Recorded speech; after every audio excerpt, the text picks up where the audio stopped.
Welcome to a new video from the Parts channel. Well, I'm going to make a short video answering a question that you have left me, in relation to a video I made, about failure of the gasoline pressure regulator. I will leave you the link if you haven't seen it. Well, someone has asked me, let's see if the damage to this part can cause excess gasoline consumption.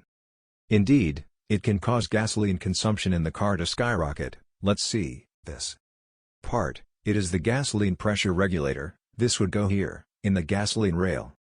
Here it acquires pressure, and this piece controls that pressure. Then, two things can happen here.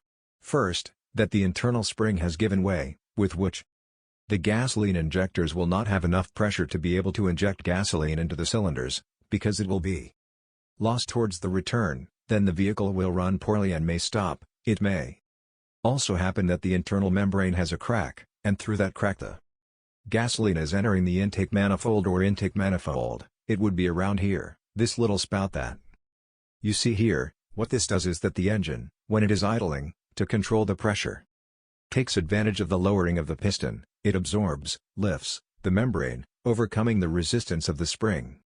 And the gasoline would go towards the surplus, towards the fuel tank. But of course, if this membrane has a crack, what it does is that when it absorbs, because it creates a vacuum, what is happening is that the gasoline itself is entering the manifold or intake manifold. This ends up flooding the intake manifold with gasoline, and the problem is that the vehicle not only uses more gasoline, it is that consumption is going to skyrocket and the vehicle is going to run poorly. It is as if it were drowning in gasoline, because the air that enters through the intake will not compensate with the gasoline that is entering the cylinder. Well, here you have this short video. If it has been useful to you, then don't forget to give a like and subscribe to the channel.